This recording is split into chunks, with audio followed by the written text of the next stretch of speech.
베드로후서 3장 14절부터 18절. 사랑하는 여러분, 여러분이 이것을 기다리고 있으니 티도 없고 흠도 없는 사람으로 아무 탈이 없이 하나님 앞에 나타날 수 있도록 힘쓰십시오. 그리고 우리 주님의 오래 참으심이 구원을 위한 것이라고 생각하십시오. 그것은 우리의 사랑하는 형제 바울이 자기가 받은 지혜를 따라서 여러분에게 편지한 바와 같습니다. 바울은 모든 편지에서 이런 것을 두고 말하고 있는데 그 가운데는 알기 어려운 것이 덜어 있어서 무식하거나 믿음이 굳세지 못한 사람은 다른 성경을 잘못 해석하듯이 그것을 잘못 해석해서 마침내 스스로 파면에 이르고 말 것입니다. 그러므로 사랑하는 여러분, 여러분은 이 사실을 미리 알고 불의한 자들의 유혹에 휩쓸려서 자기의 확신을 잃는 일이 없도록 주의하십시오. 우리의 주님이시며 구주이신 그리스도 예수에 대한 지식과 그의 은혜 안에서 자라십시오. 이제도 영원한 날까지도 영광이 주님께 있기를 빕니다. 아멘.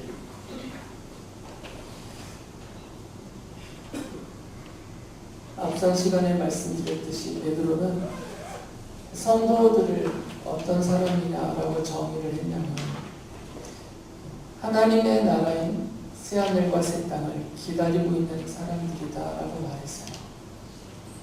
우리들은 하나님의 나라를 이 땅에 사는 동안에 기다리고 있는 사람들이다라는 것이죠. 주님이 재림을 하시든 아니면 우리가 육체의 죽음으로 이 세상을 떠나게 되든 우리가 갈 곳이 하나님의 나라이고 우리는 그냥 죽음은 가겠지 하는 정도가 아니라 그 나라를 사모하면서 나를 대신하여 십자가에 죽어주신 나를 그 누구보다도 아끼고 사랑하시는 주님과 함께 영원토록 그 약속하신 은혜와 사랑과 복을 누리면서 살게 된 그 나라를 가고 싶어하는 사람이다. 간절한 마음으로 가고 싶어하는 그런 사모하는 마음을 갖고 이 세상을 살아가는 사람들이다 라고 말했습니다. 성도님들 중에 이런 간절한 사모함이 없이 하나님의 나라를 생각하는 분들이 물론 있습니다. 약속하셨으니까 죽으면 들어가게 해주시겠지 하는 정도로 가봐야지 알겠지 하는 정도로 간절함이나 사모함이나 지금이라도 당장 가고 싶다라든지 이런 마음 없이 사는 성도님들도 물론 있습니다.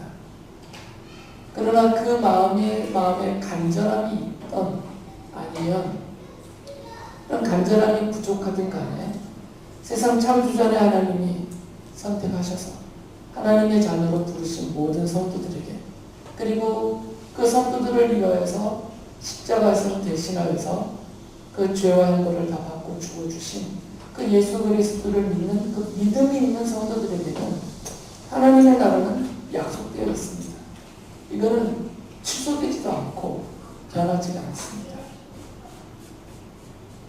우리는 그 하나님의 나라를 바라보면서 곧 아니면 조금 있다가 또는 언젠가는 내가 갈 곳이다라는 그런 믿음으로 바라보며 기다리는 사람들이다라는 거죠. 그런데 여기에 바울 사도는 한마디를 더 했습니다. 고린도후서 5장 10절에 보면 이렇게 말을 해요. 우리는 모두 그리스도의 심판대 앞에 나타나야 합니다. 그리하여 각 사람은 선한 일이든지 악한 일이든지 몸으로 행한 모든 일에 따라 마땅한 보응을 받아야 합니다. 바울 사도는 하나님의 나라에 가면 하나님의 심판대 앞에 우리가 서게 될 것이다라는 거죠. 하나님의 심판대라는 표현을 쓰니까 좀 겁을 먹게 되는데 이 심판대라는 표현은 드러내시는 자리예요. 그리고 드러난 그것에 대해서 마땅한 보응을 해주시는 그런 자리입니다. 그리고 그 하나님 앞에 서게 되는 날에는 우리가 이 땅에서 살아가는 동안 행한 모든 일, 그것이 선한 일이었든지 악한 일이었든지 간에 그 모든 일, 우리가 말과 행실로 행한 모든 일들이 하나님 앞에 다 드러날 것이고 그것에 대한 마땅한 보응을 받는다라고 말해요. 예수님을 믿지 않는 사람들, 자신의 창조주이신 하나님을 믿지 않고 또 하나님의 베푸신 은혜와 그 사랑을 믿지 않고 하나님을 배척하고 거역하고 십자가의 복음을 받아들이지 않으면서 자기의 육체의 욕심을 따라 정욕을 따라 살던 과정에 또 죄와 악을 범하고 살았던 그 사람들은 이 하나님의 심판대 앞에서 자기가 살아온 그 인생사기 동안 행한 모든 죄와 악이 그리고 하나님에 대한 거역함이 다 드러날 것이고 거기에 대한 마땅한 보응을 받게 될 것이에요. 그것은 하나님의 정의롭고 공평한 심판과 형벌일 것이고 그 형벌의 내용은 영원한 지옥 사망일 것입니다. 성도들도 하나님 앞에서 다 드러날 것이에요. 우리가 이 땅에 사는 동안 우리가 믿음에 살았던 모든 것들, 또 사는 동안 행한 선한 일들, 또 부끄럽게도 저지른 악한 일들이 하나님 앞에서 다 드러날 것입니다. 심지어 우리가 직접 고백해야 된다라고까지 성경에 써 있어요. 그것을 내 입으로 내가 하나님 앞에서 다 고백하게 된다는 거죠. 다 떠오르게 해주시니까. 그 과정에서 성도들은 그 믿음 없음에 대해서 또는 죄와 악을 행했던 것에 대한 부끄러움을 느끼게 될 것이고요. 그것이 얼마나 끔찍한 결말을 맞게 할 악한 것인지에 대한 완전한 깨달음이 있을 것이에요. 우리가 지금은 대수롭지 않게 너무나도 당당하게 또는 뻔뻔하게 죄와 악을 말과 행동으로 범하면서 저지르면서 살지만 이제 주님 앞에 서는 그날에는 그것이 얼마나 부끄러운 일들인지 그 수치스러움을 경험하게 될 것이고 그것이 얼마나 악한 것인지를 뼈저리게 그 자리에서 깨닫게 될 것이에요. 그렇다고 해서 믿지 않는 사람들처럼 그 죄와 악에 대한 마땅한 보응으로 하나님의 심판과 영원한 지옥 사망의 형벌을 받는 것은 아니에요.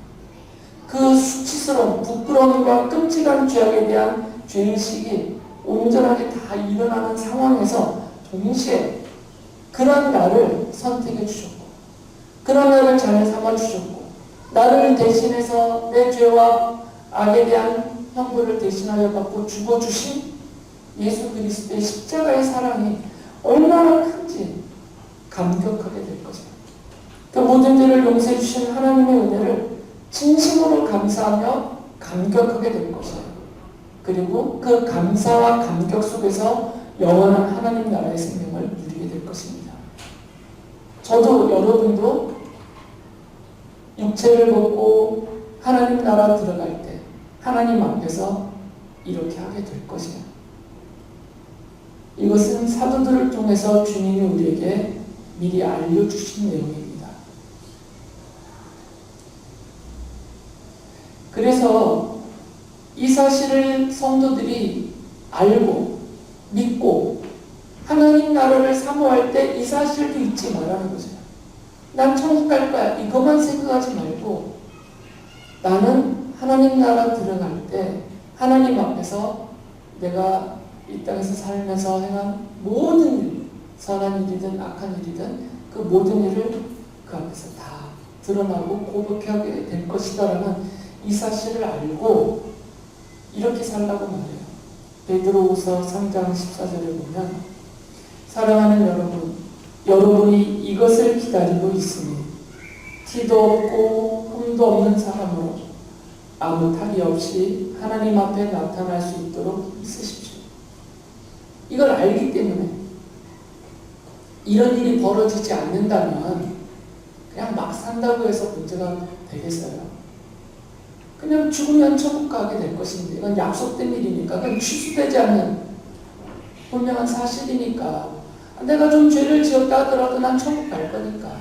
내가 거짓말을 했더라도 천국 갈 것이고, 내가 다른 사람에게 사기를 쳤다 하더라도 난 천국 갈 것이고, 내가 부도덕한 일을 했든 성적으로 문란한 일을 했든 세상 사람들에게 비난과 조롱을 받을 만한 그런 경건치 않은 삶을 살았든 아무 상관없어요. 천국 가는 데. 택함받은 백성이라면, 그리고 이 십자가의 복음을 믿음으로 하나님의 자녀라는 그 은혜와 은총을 입었다면, 이러한 사실들이, 이런 죄와 악이 우리가 천국 들어가는 그 길을 가로막지는 못합니다. 주님의 십자가의 복음으로 그것을 다 해결해 주셨기 때문에요. 그런데 양심이 있잖아요. 우리가 아니 십자가에 서 있는데, 그런 나를 대신해서 십자가에 죽어주신, 내가 죽을 십자가인데, 내가 달릴 십자가인데 나를 대신하여 못 박아 죽임당해 주신 우리 주님의 십자가가 내 앞에 있잖아요. 그리고 그런 나를 용서해 주시고 자녀 삼아 주신 하나님의 이 감격스러운 사랑과 은총이 있잖아요. 그러면 우리가 양심이라는 게 있는데, 그 하나님 나라를 사모할 때, 그리고 그 하나님의 은혜를 생각할 때, 십자가에 달리신 주님을 바라볼 때, 이 성도로서의 양심이 있다라는 거죠. 그러니까 이 조그만 양심을 잃어버리지 말고 하나님 앞에 설 때 부끄럽지 않도록 우리가 이 땅에서 노력하며 살아야 된다는 거죠. 이건 구원의 문제가 아닙니다. 천국을 갈 수 있느냐 못 가느냐 그 얘기를 하는 게 아니라, 하나님 나라인 천국을 갈 사람들이기 때문에, 하나님의 자녀이기 때문에, 하나님 나라의 영원한 영생의 약속을 받은 사람들이기 때문에, 그 믿음과 그 은총과 그 약속을 받은 사람으로서의 양심, 성도로서의 양심, 이 양심을 가지고 하나님 나라를 사모하며 바라보면서 하나님 앞에 서는 날, 그래도 조금이라도 덜 부끄러운 자로 설 수 있도록 그렇게 힘을 써야 되지 않겠느냐라고 권면하는 거죠. 베드로와 똑같은 생각을 갖고 있었던 바울은 그것을 자기의 삶에서 그대로 실천하면서 이렇게 말을 해요. 사도행전 24장 16절에 보면, 그러므로 나도 언제나 하나님과 사람들 앞에서 거리낌 없는 양심을 가지려고 힘쓰고 있습니다. 하나님을 바라볼 때, 하나님의 나라를 바라볼 때 내 양심에 거리낌이 없기를, 그리고 사람들 앞에서 내가 하나님의 자녀로서, 그리고 사회 구성원으로서, 하나의 인격체인 인간으로서 내가 양심에 거리낄 것이 없는 그런 사람으로 살기를 힘쓰고 있다라고 바울은 말을 해요. 이건 베드로나 바울뿐만 아니라 우리 신앙의 경건한 선배들이 다 가졌던 자세입니다. 하나님 나라를 바라보고 있으니까, 우리 하나님을 바라보고 있으니까 저절로 나를 대신해서 죽으신 이 십자가에 달리신 예수 그리스도가 생각이 나고, 그리고 내가 이후에 하나님 앞에 서게 될 때 이 모든 것을 다 고백하고 이것이 다 드러나는 순간에 내가 받을 부끄러움, 그 끔찍함에 대한 깨달음이 지금 현재 있기 때문에 우리가 하나님 앞에서, 그리고 사람들 앞에서 성도로서, 인간으로서 양심에 거리낄 것이 없도록 살려고 힘을 썼다라는 거죠. 우리도 그렇게 살아야 된다는 것이죠. 힘을 쓰셔야 됩니다. 제가 도덕적인 교훈은 설교 시간에 별로 안 합니다, 사실. 제가 갖고 있는 목회 철학 중에 지론이 하나 있어요. 하라고 하고 하지 말라고 1000번 만번을 말한다고 해도 사람은 바뀌지 않습니다. 본인이 스스로 깨닫고 본인이 스스로 마음을 먹어야 변화가 되지, 대통령이 말한다고 해서, 천사가 앞에 나타나서 말한다고 해도 안 바뀌어요. 하나님의 음성이 귀에 쟁쟁하게 들린다고 해도 안 바뀌어요. 자신이 깨닫고 자신이 마음을 굳게 먹을 때만 사람은 변합니다. 그래서 제가 이렇게 하십시다 저렇게 하십시다 잘 말하지 않아요. 해봤자 소용이 없기 때문에 그냥 기도만 합니다. 성도님들이 이 말씀을 읽을 때 또는 말씀을 들을 때 성령님이 깨닫게 하시고 마음에 그것을 굳은 의지로 다짐을 하게 하셔서 성도로서의 인격이 변화되며 성숙되어 가기를 늘 기도하고 있어요. 베드로가 이렇게 말했다고 해서 바울이 이렇게 말했다고 해서 우리 믿음의 선배들이 이처럼 살았다고 해서 이 사실을 알려드린다고 해서 뭐 변화가 있겠습니까? 여러분 자신에게 달려있어요.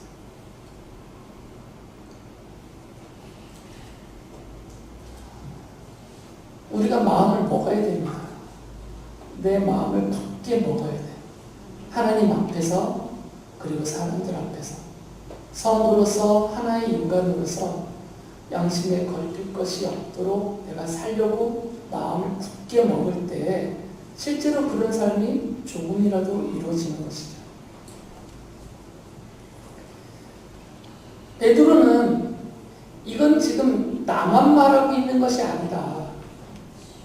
이건 바울도 나랑 똑같은 생각, 똑같은 마음, 똑같은 주님의 계시를 받아서 바울도 똑같이 말하고 있다라고 얘기해요.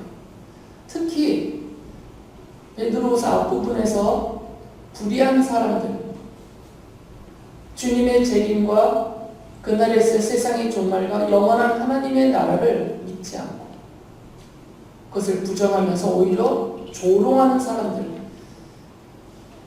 이 사람들이 말하는 내용 중에 하나인 주님의 재림이 늦다. 이 얘기는 주님의 재림은 없다라고 조롱했던 거거든요. 근데 거기에 대해서 베드로가 대답하기를 처음부터 주님은 하나님이 택하시고 정하신 사람들이 모두 회개하고 영원한 하나님 나라의 생명을 얻게 하기 위해서 우리는 모르지만 주님께서는 처음부터 다시 오실 날을 늦게 우리가 생각한 것보다 훨씬 늦게 정하셨고 그 정하신 때가 되면 반드시 올 것이다. 이렇게 오래 참으시고 늦게 오신다는 표현은 바로 택하신 백성들의 구원을 위해서다. 베드로가 그렇게 답변했거든요. 근데 이걸 이렇게 말한 자신의 말은 바울도 똑같이 생각하고 바울도 똑같이 말했다 이것이에요. 그 사실을 베드로후서 3장 15절에서 이렇게 말합니다. 그리고 우리 주님의 오래 참으심이 구원을 위한 것이라고 생각하십시오. 그것은 우리의 사랑하는 형제 바울이 자기가 받은 지혜를 따라서 여러분에게 편지한 바와 같습니다. 바울도 하나님께로부터 받은 계시로 하나님께로부터 받은 주님께로부터 받은 그 지혜로 자기와 똑같은 말을 했다는 거죠. 그것은 편지에서. 그러면서 이런 말을 덧붙여요. 베드로후서 3장 16절에 보면 바울은 모든 편지에서 이런 것을 두고 말하고 있는데 그 가운데는 알기 어려운 것이 덜어 있어서 무식하거나 믿음이 굳세지 못한 사람은 다른 성경을 잘못 해석하듯이 그것을 잘못 해석해서 마침내 스스로 파멸에 이르고 말 것입니다. 지금 베드로가 말하고 있는 이 구절에서 학자들이 하는 얘기는 엄청 많습니다. 베드로가 말하고 있는 바울이 쓴 모든 편지는 뭐냐? 이거 따지는 분들이 많이 있어요. 그리고 이것을 무식하게 억지로 잘못해서 파면한 사람들이 누구냐? 또 이것을 학자들이 학문적으로 막 밝혀서 말을 합니다. 우리는 그것까지 살펴볼 필요는 없습니다. 이 모든 편지가 에베소서냐, 갈라디아서냐, 뭐 고린도서냐, 막 이런 걸 따지는 학자들의 그건 학자들의 역할이고요. 그리고 마침내 스스로 파멸에 이른 사람들이 누구냐, 영지주의자들이냐, 누구냐, 그건 학자들이 하는 얘기예요. 우리는 거기까지 따질 필요는 없고요.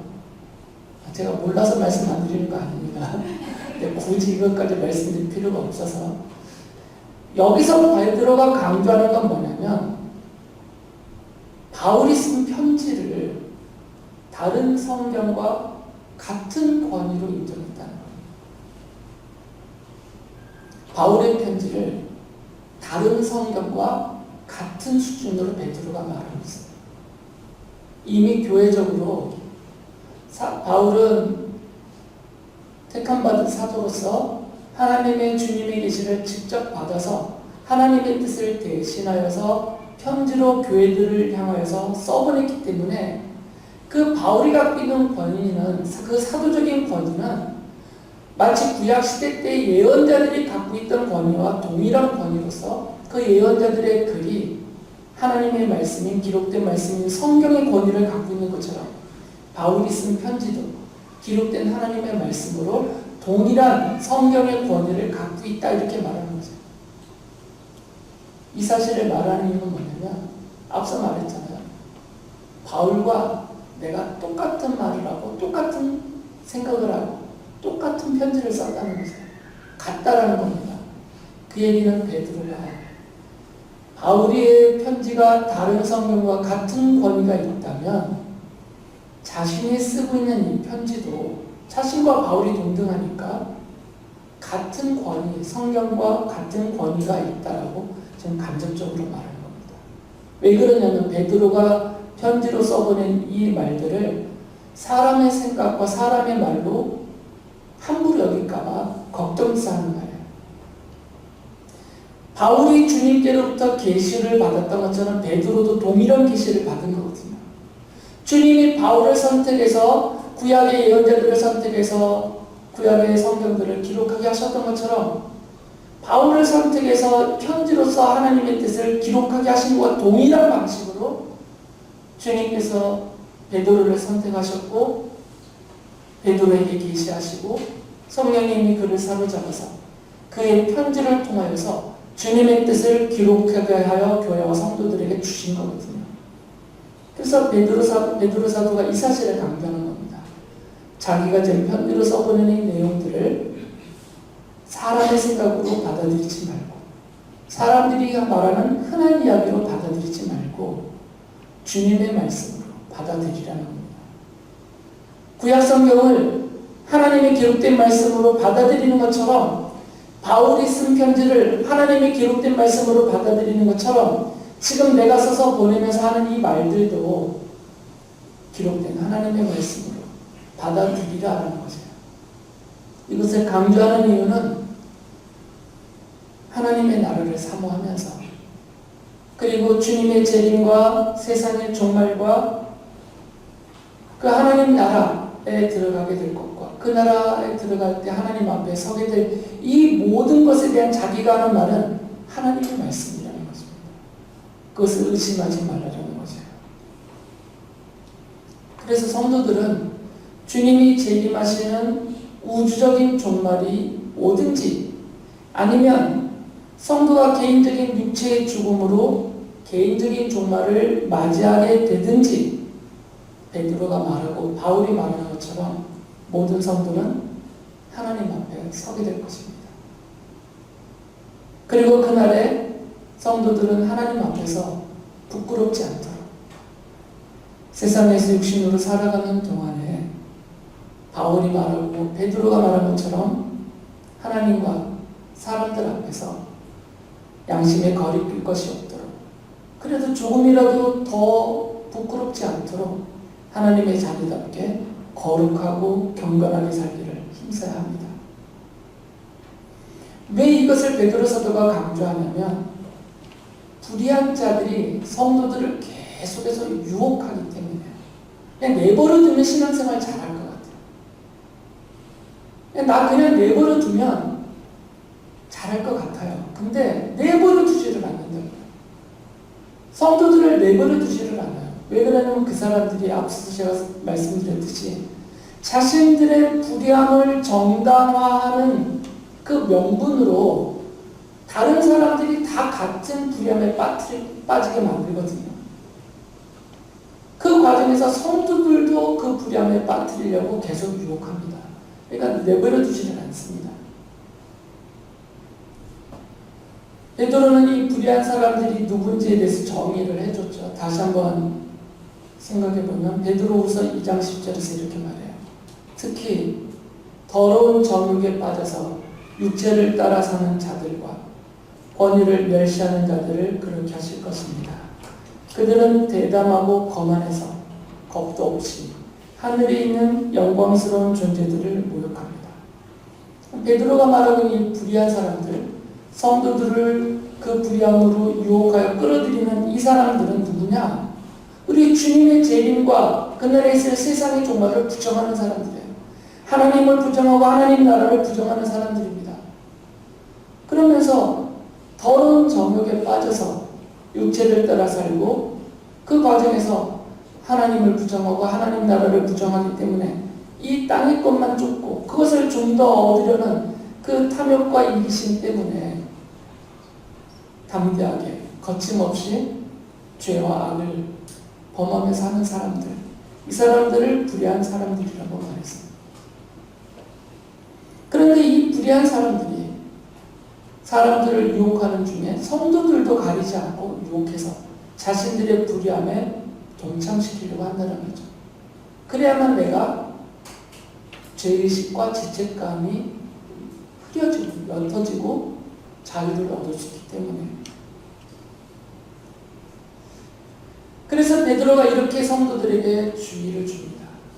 베드로후서 3장 17절에 보면 그러므로 사랑하는 여러분은 이 사실을 미리 알고 불의한 자들의 유혹에 휩쓸려서 자기의 확신을 잃는 일이 없도록 주의하십시오.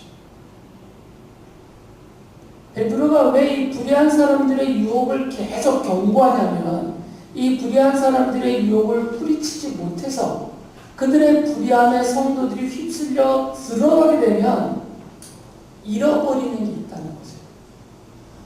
얻는 것은 육체적인 만족과 세상의 이익과 잠시의 즐거움, 행복함 이런 거겠지만 절대 잃어버려서는 안 될 것들을 성도들이 잃어버리게 된다는 것입니다.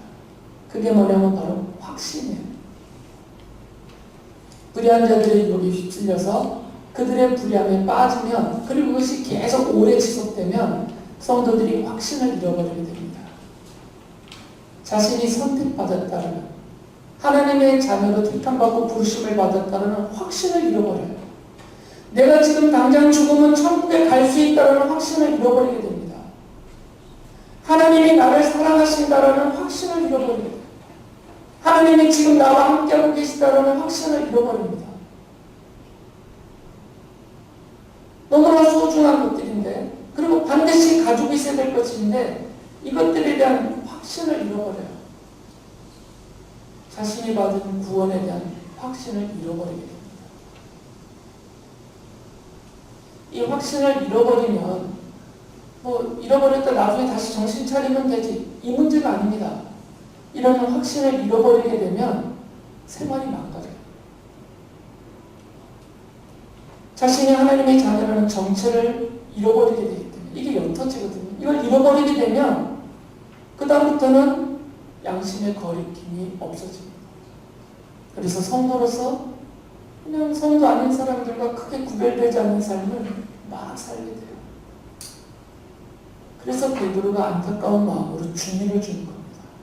주의해야 된다는 거죠, 성도들이. 이 불의한 사람들의 유혹에 휩쓸려서 우리가 갖고 있는 자기의 확신을 잃어버리지 않도록 주의를 해야 된다는 거죠.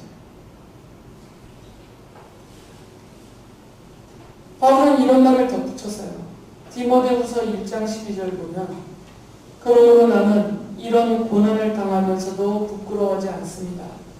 나는 내가 믿어온 분을 잘 알고 있고 또 내가 맡은 것을 그분이 그날까지 지켜주실 수 있음을 확신합니다.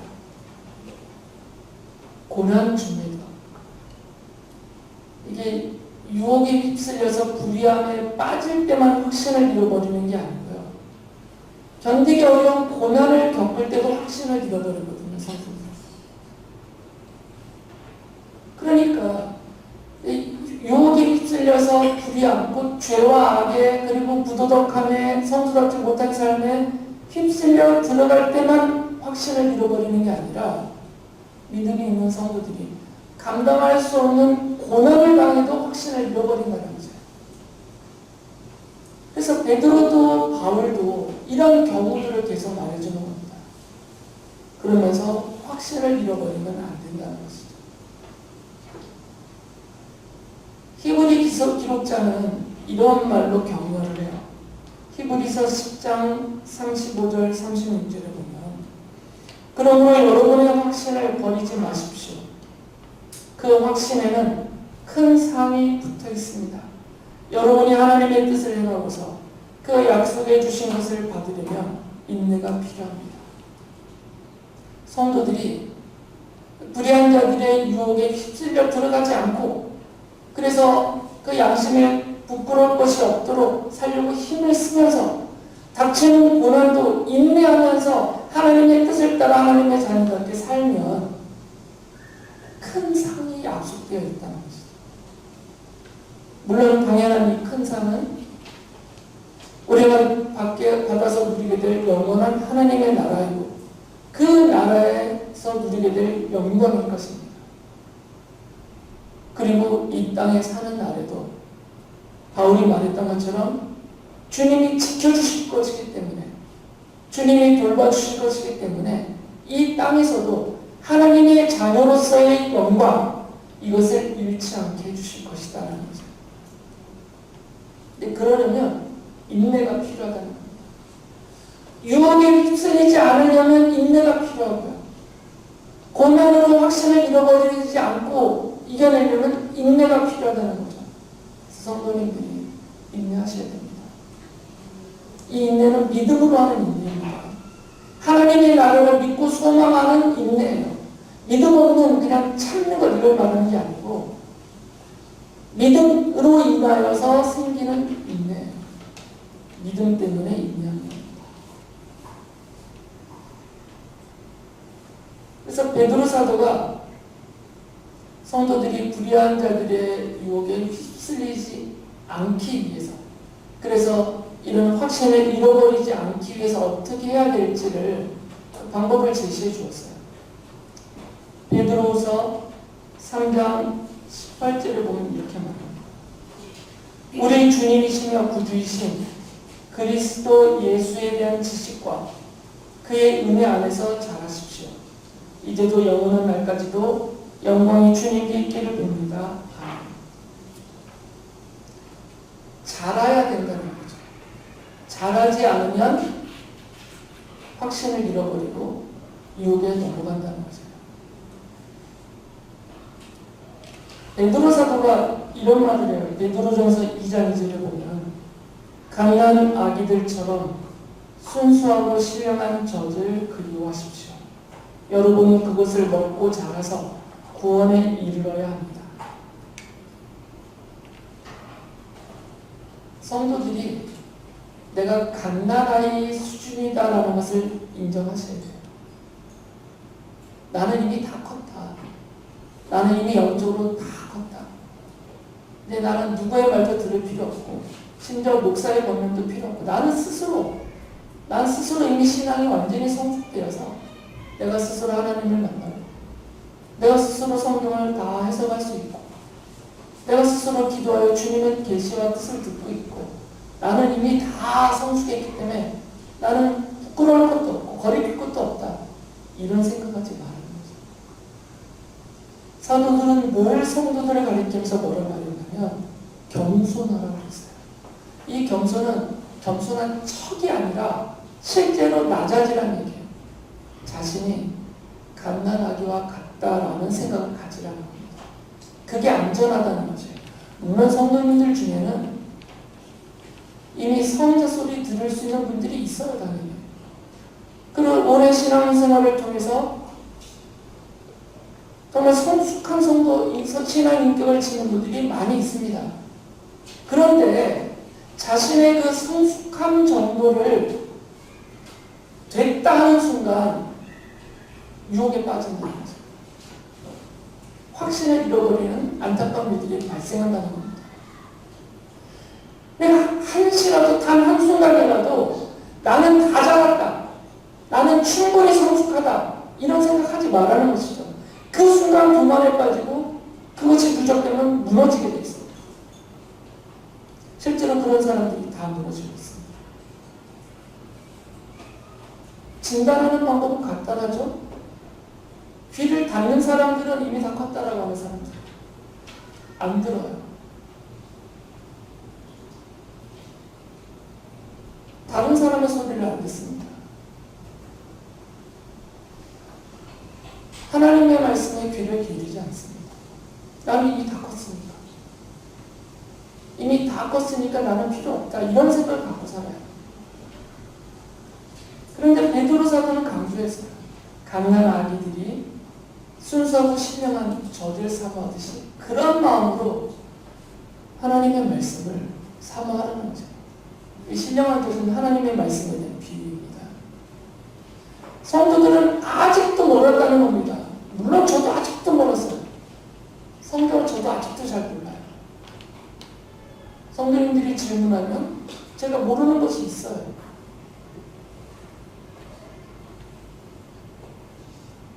그렇게 오랫동안 목회자로 생활해 왔는데 여전히 성경을 잘 모릅니다. 하나님 말씀 우리는 아직도 정말 너무나 형편없는 수준에 있어요. 하나님 말씀에 대해서. 아는 척하면 안 돼요. 나는 다 알았다 이제. 더 읽을 필요도 없고 더 배울 필요도 없고 더 들을 필요도 없다. 이런 생각하면 안 된다는 겁니다. 신령한 점. 갓난아이가 어머니의 젖을 그리워하듯이 그런 마음으로 계속 하나님의 말씀을 읽고 배우고 듣고 연구하면서 그 말씀을 나의 것으로 계속 수호하면서 자라가야 된다는 거죠. 그래야만 휩쓸려 가지 않고 확신을 잃어버리지 않고 하나님 앞에서 부끄러울 것이 없는 성도로 살아갈 만하다라는 거죠. 바울 사도는 에베소서 4장 15절에서 이런 말을 합니다. 우리는 사랑으로 진리를 말하고 살면서 모든 면에서 자라나서 머리가 되시는 그리스도에게까지 다다라야 합니다. 기도만 잘하는 사람이 있어요. 말씀만 잘 아는 사람이 있어요. 공사만 잘하는 사람이 있어요. 그러면 안 되고 전인격적으로 성장해야 되는 사람은 그것처럼 신앙도 신앙인격도 전인격적으로 성장해야 돼요. 모든 면에서. 이 모든 면에서 자란다는 것은 십자가의 사랑을 실천함으로 자랄 수 있어요. 기도는 잘하는데 그 속에 십자가의 사랑이 없는 사람들은 다른 쪽에 대해 관심을 안 갖습니다. 말씀 공부를 열심히 하는 사람이 마음 안에 십자가 사랑이 없으면 다른 건 잘 안 해요. 이 십자가의 사랑은 모든 면에서 전인격적으로 드러내주신 우리 주님의 사랑이에요. 그러니까 십자가의 사랑을 진실로 실천하는 사람은 그의 전인격 모든 면에서 자라납니다. 십자가의 사랑이 실천되지 않는 사람은 자라나지 않아요. 베드로 사도는 주님의 말씀으로 자라라 강조합니다. 바울 사도가 이거 말하지 않는 게 아니라 여기에 덧붙인 것이 아니에요. 십자가의 사랑을 품고 그 사랑을 실천하면 자라고 그렇게 자라야 온전하다. 바울 사도가 하나를 더 덧붙여줬어요. 골로새서 2장 19절에 보면 그는 머리에 붙어있지 않습니다. 온몸은 머리신 그리스도로부터 각 마디와 힘줄을 통하여 영향을 공급받고 서로 연결되어서 하나님께서 자라게 하시는 대로 자라는 것입니다. 지금 교회에 대해서 말하고 있어요. 바울 사도가 교회를 설명하는 겁니다. 성도는 그리스도의 몸인 교회를 이루고 있는 지체라는 거죠. 그러니까 성도는 독불장군으로 루이스 크루즈처럼 외딴 섬에서 무인도에서 혼자 뚝 떨어져서 그렇게 못 자라는 거예요. 그리고 그것은 다 기형적인 형태의 자녀랍니다. 하나님이 성도들을 안전하게 균형 있게 자라나게 하기 위해서 교회로 모아주셨어요. 교회 안에서 성도들과 함께 자라나는 거죠. 나만 잘한다고 되는 게 아니에요. 그러면 그건 기형적인 자랑이 돼요.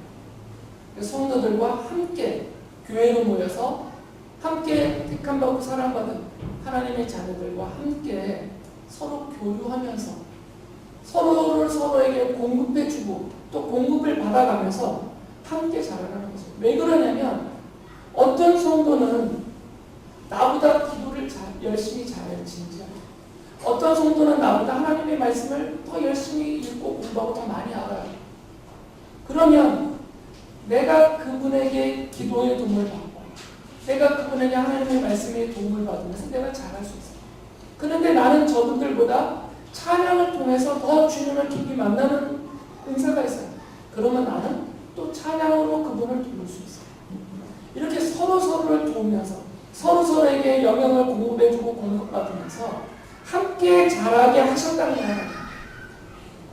교회 밖에 있는 분들은 잘 자라지 못해요.